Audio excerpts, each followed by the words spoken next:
So tell us about the day. Walk us through your activities. Did you attend the Trump speech first and then go down to the Capitol? I did. We flew in a day early.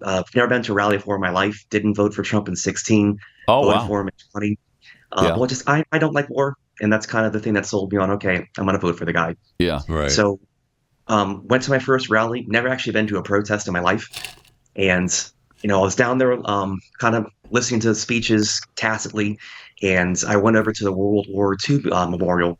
And have you been there? I assume you've been there. Yeah. Mm-hmm. And you see the gold stars that are spread out across. It's like 440 of them, and each one represents thousands upon thousands of lives. Mm-hmm. And I saw this, and I have 5 sons, and we're looking at so many incursions happening, so much all over the place. I don't want to see them go to war. Yeah, I don't blame you. So No kidding. Yeah. and it kind of just reaffirmed kind of my beliefs and what I wanted to see happen. So walk back over to the rally.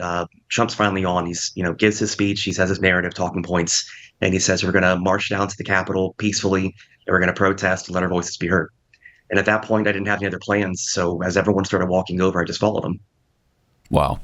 So then things got out of control. Were you swept up in the excitement? Obviously, you didn't. This was not premeditated. You didn't think I'm going to go down there and storm the Capitol, right? You weren't part of the really well-organized insurrection that took place that day, right? You weren't like emailing back and forth. Here's what we're going to do. Here's how we do it. This is how we're going to finally destroy America.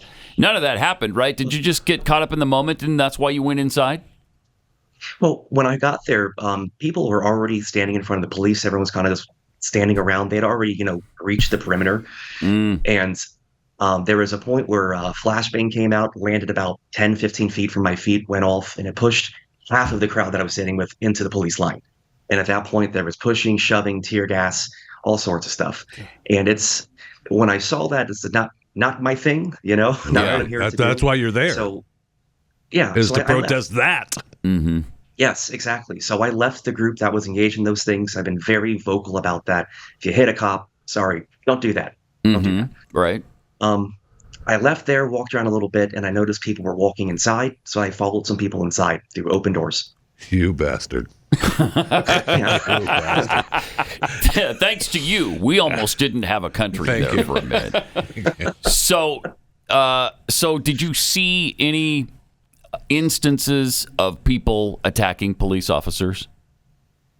I did. There was shoving. There was shoving. There was pushing. I did see these things, and I'm very vocal about that. I'm not trying to recreate a narrative. I just want the truth of the narrative to come out.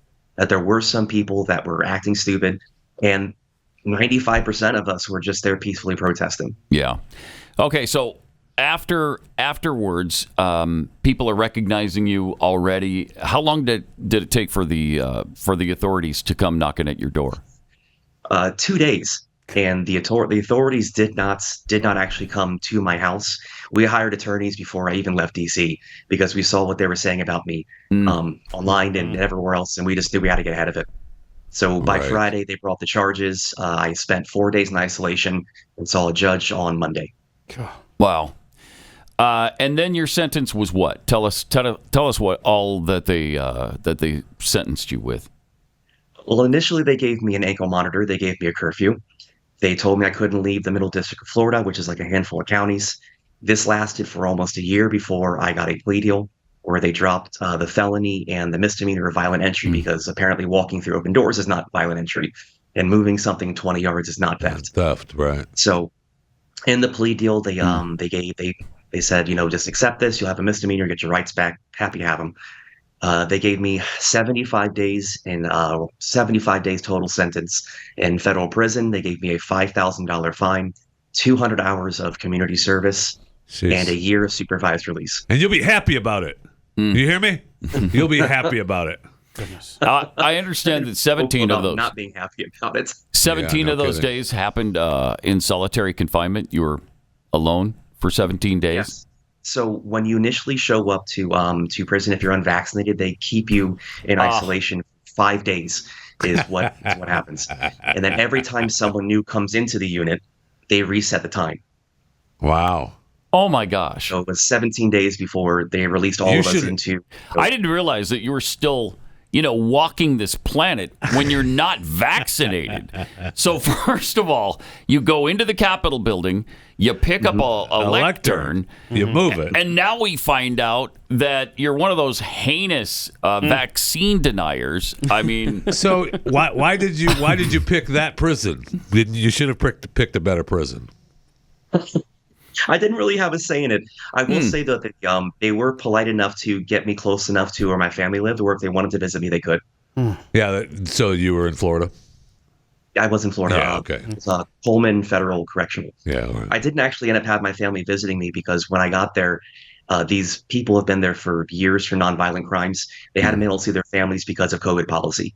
And I was there for such a short amount of time. The people hadn't seen their kids for 2 years. I just told them, you can take my visitation spot. Oh, wow. Nice. that was nice. Cool, man. Yeah. Yeah, Peekapool on Twitter here says that it sounds like you should have been charged maybe with nothing more than redecorating without a license. My goodness, I'm glad the feds didn't think of that one, because that probably is a crime in some places. We actually have video of the lectern being returned. Can we see that? Yeah. Look at that. There it is. Oh my goodness. This is the strangest thing. That's why I remember it. It was just so weird. So it never was removed from the building. But she just moved it from another place. Right. That's Hey, unbelievable. I want to take a moment, if we could, here, Adam. You're doing an online charity auction, right, or something? What do you got going on with a lectern that you designed? Is that right? So I'm a carpenter by trade, and what I've done is I've built these tiny little lecterns. They mean nothing. They cost like $10 to build. Cool. And what I do is I auction them off, and I take all of the money and I send them to J6 families who have kids. There's criteria that I kind of set up for it. You can't be a violent offender. There's you couldn't have hit a cop, things like this, broken things, But the idea is that these kids did nothing wrong, and they still need to eat. And we've raised a few $1,000s since December just selling these things off.